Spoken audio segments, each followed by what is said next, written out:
King Vibes Production. Oh na na na na na na na na na na na na na. Set Entertainment, Mr. Wimai.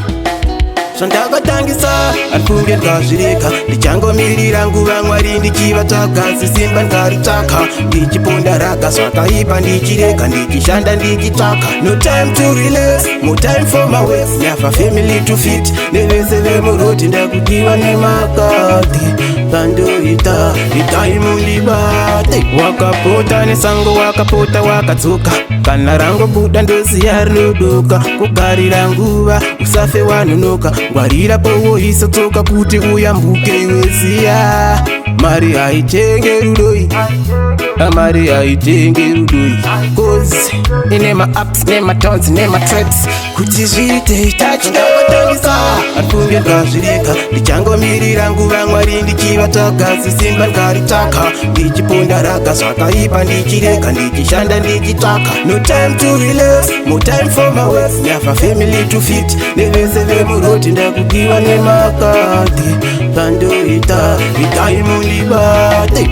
Taskera trip ateni imifunge zviri dry kuchikoro takapedza takapasa mfunge ndai. Mastreets ari tight, mahaso ari tight, mushbage vari mutight, mayudzi toda light. Ndakuda kusimbisa yangu positivity ndinova ndichisunda ndikifesa reality and publicity. Sky is the limit, mwari vakandarisa saka ndinozvisimbisa.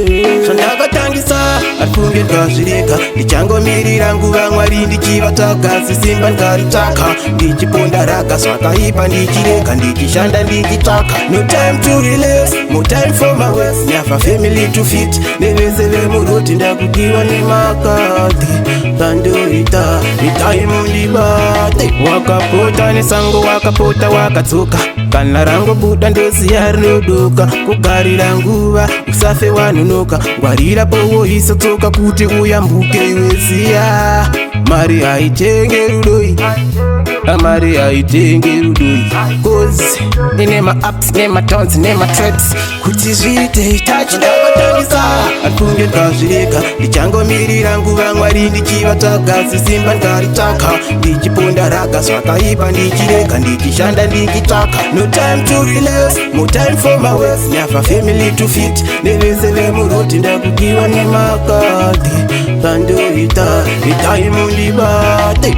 Ndakatangisa afunge ngazvireka ndichangomirira nguva mwari ndichivataka sisimba ngaritaka ndichiponda raga zvakaipa ndichireka ndichishanda ndichitsvaka. No time to relax, more time for my ways. Never family to fit nevese vemuroti ndakudiwa nemakati kandoita itaimu ndibate.